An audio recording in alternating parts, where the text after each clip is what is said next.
Vamos a comenzar a trabajar.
Muy bien.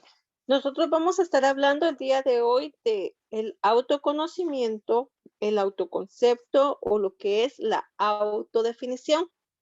Cuando nosotros escuchamos este nombre, está constituido por dos elementos: auto, que pertenece a mi propia persona, y hacia conocimiento, es decir, conocerme a mí misma.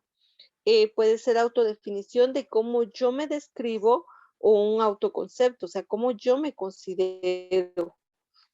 En este caso, para poder desarrollar un autoconocimiento, es necesario tener un control de emociones. Y en este caso, para tener ese control de emociones, pues nosotros nos conocemos muy bien cómo reaccionamos ante alguna situación. El control de emociones significa que nosotros vamos a gestionar estas emociones ante las situaciones que se nos presenten. Por ejemplo, regularmente es válido, ¿verdad? Estar uno triste o estar uno alegre, pero siempre y cuando manteniendo siempre el control sobre esa situación. Por ejemplo, si por alguna razón yo pierdo un familiar, algo no me sale bien, pues yo puedo estar triste, pero no significa que yo voy a vivir en una tristeza siempre. Es válido, vuelvo a repetir, sentir ese sentimiento, pero no mantenerlo, ¿verdad? Por mucho tiempo. Por ejemplo, si yo discuto con alguna persona, me enojo, me molesto, también es válido estar enfadado, pero, o sea, no permanecer toda mi vida enfadada. O, por ejemplo, a veces tendemos, ¿verdad?, a decir: "Ay, miren, no me molesten porque yo estoy molesta ahorita. Miren, por favor, ni me hablen, porque no vaya a ser que con ustedes vaya a discutir", ¿verdad? O sea, eso no es válido, eso no es gestión de emociones. Nosotros tenemos que aprender a interpretar y a gestionar nuestras emociones, y en su momento, pues vuelvo a repetir, todos podemos estar felices, contentos, enojados, tristes, ansiosos, pero no por eso vamos a vivir en una ansiedad toda la vida. Nosotros, como seres humanos, vamos a experimentar todas estas sensaciones. Y, por ejemplo, la ansiedad es otra emoción. En este caso, la ansiedad puede producir en que nosotros podamos comer, en que nosotros podamos, tal vez estar inquietos, impacientes, intranquilos, pero no por eso vamos a vivir en esa ansiedad, porque entonces ya ahí caeríamos en un error y en un problema. Por ejemplo, las personas que padecen de ansiedad y tienden a comer, se vuelven obesas. La persona que es ansiosa y pone a fumar, pues se vuelve adicta. Y así vamos a encontrar muchos problemas que puede generar el no tener una gestión de emociones como tal.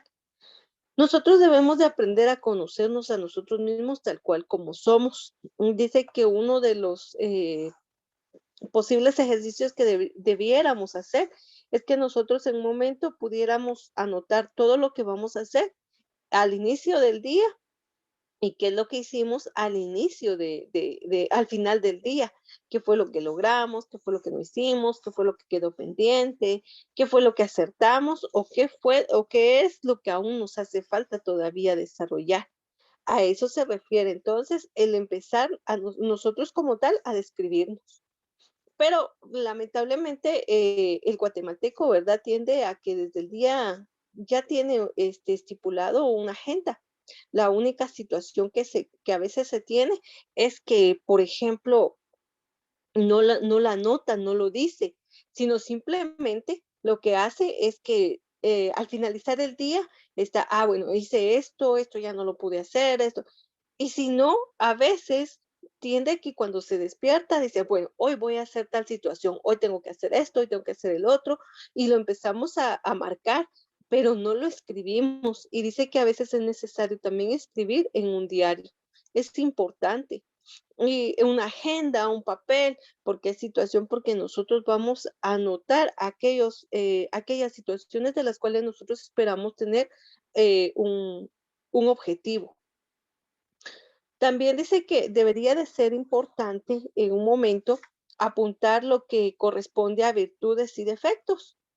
Bueno, nosotros como seres humanos no somos perfectos. O sea, vamos a ser buenos en algunos aspectos y malos en otros. Entonces es ahí donde nosotros tenemos que aprender a conocernos a nosotros mismos y ser honestos sobre todo, porque yo no podría decir en un momento determinado, ¿verdad? Ay, es que yo soy la mejor, yo soy el mejor, yo soy la persona amistosa en el mundo, ¿verdad? O sea, yo tengo que saber en qué soy bueno, en qué destaco y qué es lo que a mí me cuesta, ¿verdad? Y eso es un defecto. Entonces ahí nosotros vamos a colocar las cosas buenas y las cosas malas. Siempre y cuando nosotros tomemos en cuenta, vuelvo a repetir, ¿verdad? La honestidad. Otra ayuda que presenta lo que es el autoconocimiento es, por ejemplo, el decir, ¿verdad? Bueno, en este caso podríamos mencionar, pedirle a alguien que nos describa, pero ahí hay que tener un poquito de cuidado, ¿verdad? Porque la persona debe ser neutra. Yo no le voy a pedir a mi mejor amigo, a mi mejor amiga que me describa porque siempre me va a colocar cosas buenas. Entonces nunca va a haber cuestiones malas. Y si le pido favor a alguien, por ejemplo, que yo le vaya a caer mal, pues me va a describir definitivamente mal. Entonces yo tengo que ver a quién le voy a pedir favor para que me describa tal cual. En este caso podríamos pedirle a alguien, ¿verdad? Que sea neutro y nos diga las cosas buenas y malas que puede observar en nosotros, para nosotros observar cómo otra persona nos concibe a nosotros. Tal vez yo puedo decir, bueno, yo no molesto a nadie, no daño a nadie, no soy grosera, no soy una persona pedante, yo considero que soy amigable, yo pienso que soy respetuosa. Y entonces esa es la idea que yo tengo de mi persona, pero faltaría que ver si en realidad lo cumplo o solamente yo en mi subconsciente tengo esa percepción de mi persona y cuando me doy con otra persona, pues me describe totalmente distinto a lo que yo consideraba que podía ofrecer. A eso se refiere entonces la descripción que puede hacer alguien más. Aquí dice asistir a un taller emocional. No, no necesariamente tengo que asistir a un taller emocional. Yo tengo que entender y comprender que yo tengo que gestionar mis emociones, que no necesariamente tengo que esperar que alguien más me ayude a mí, sino simplemente el yo autoconocerme me va a permitir saber cómo yo reacciono ante tal situación. Por ejemplo, en un momento determinado yo pudiera estar acompañando a alguien que está enfermo, que está dolido, que está afligido, que está pasando por una situación difícil y posiblemente esta persona está melancólica, ¿verdad? Está con tristeza. Entonces yo estoy apoyando. Claro está, no le voy a ir a contar chistes, sino en el momento, ¿verdad? Le acompaño y le escucho. Y por ejemplo, yo recibo una buena noticia, pues yo no voy a reaccionar con euforia, ¿verdad? Y, ¡ay, qué alegre! Porque, o sea, esa es noticia para mí, pero yo estoy acompañando en un momento determinado a una persona que está padeciendo algo distinto.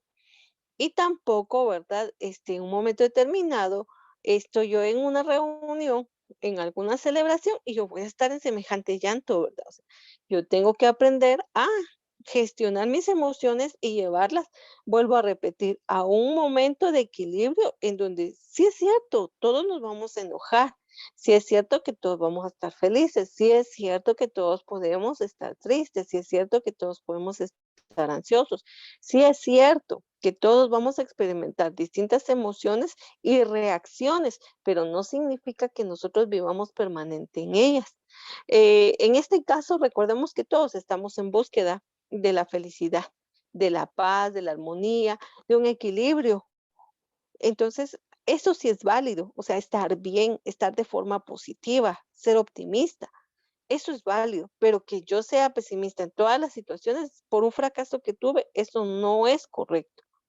Muy bien, cuando yo ya haya desarrollado una descripción de mi persona, cuando yo ya me haya evaluado, conocer mis defectos, conocer mis virtudes, conocer mis aciertos, mis desaciertos, conocer mis logros, yo voy a desarrollar una autobiografía.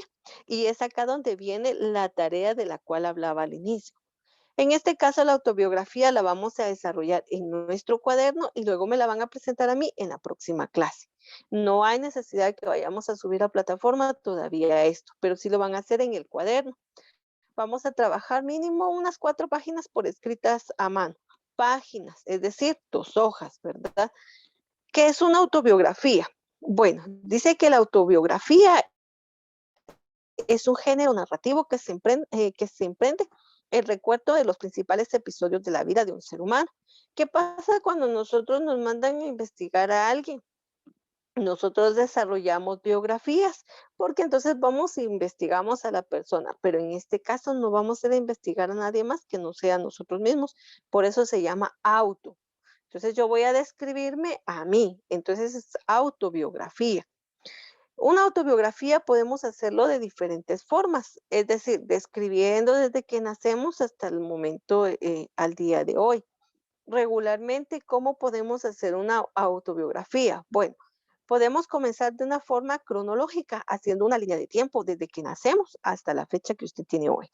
Regularmente, a veces nuestros padres, ¿verdad? Nos han contado cómo nosotros nacimos, cómo fuimos planificados o cómo no fuimos planificados, ¿verdad? Que eso es parte del proceso de nuestra vida. También podríamos conocer, por ejemplo, antes, cómo nuestros padres se conocieron, cómo ellos hicieron una vida juntos, posiblemente sea el primer hijo, sea la tercera hija, la segunda, etcétera. Entonces ahí ya estamos haciendo nosotros un esquema de inicio, en donde nosotros podemos extraer anécdotas y claro está, anécdotas buenas, anécdotas malas, aciertos, desaciertos, anécdotas divertidas o anécdotas también, ¿verdad? De accidentes. Todo esto comprende mi vida en sí. Entonces acá yo tengo que aprender a que de lo bueno, pues tengo que hacerlo fortalecer y de lo malo, pues tengo que aprender. Que es de los errores, es como nosotros aprendemos, porque entonces un error me permite a mí poder entender que no lo vuelvo a repetir, ¿verdad? A eso se refiere.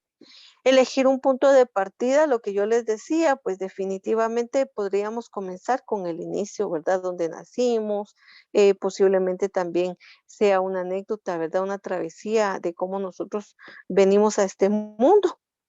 Construir siempre en primera persona. ¿Y por qué hablamos de la primera persona? Porque en este caso estamos hablando de nosotros mismos, es decir, yo. Cuando nosotros nos presentamos, siempre decimos, bueno, yo me llamo, mi nombre es, yo soy, ¿verdad? A eso se refiere. Tomar en cuenta el contexto, es decir, a veces por azares de la vida nosotros nacemos en un lugar y terminamos radicando en otro, si así fuera la situación. Y si no, ¿verdad? También a veces podríamos encontrarnos en una situación muy mala y precaria de inicio, ¿verdad? Y solventar esa situación o a la inversa. A veces estamos en una situación muy buena económicamente y terminamos en una situación precaria. Pero vuelvo a repetir, estas situaciones siempre las vamos a manejar y a aprender, ¿verdad? Ahí viene otra vez el control de emociones, en que la vida es una concatenación de avance en donde pues avanzamos y volvemos a retroceder un poquito para tomar impulso y volver a avanzar, ¿verdad? A eso se le llama esa situación de un sube y baja. También debemos de ser los más honestos posibles. No podemos engañarnos a nosotros mismos o engañar a una persona distinta, ¿verdad? Yo no puedo decir que nací en Australia y he recorrido todo el mundo, ¿verdad? Y que soy la persona mejor del mundo. O sea, sería mentira, sería primero engañarme a mí misma y luego tratar de engañar a los demás.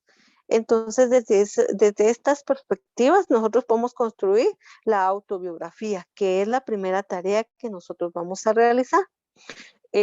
Marina, Alejandro, ustedes me indican si tienen alguna duda con respecto al tema que abordamos el día de hoy y la tarea que deben de desarrollar. No, señora, todo bien. Muy bien, gracias.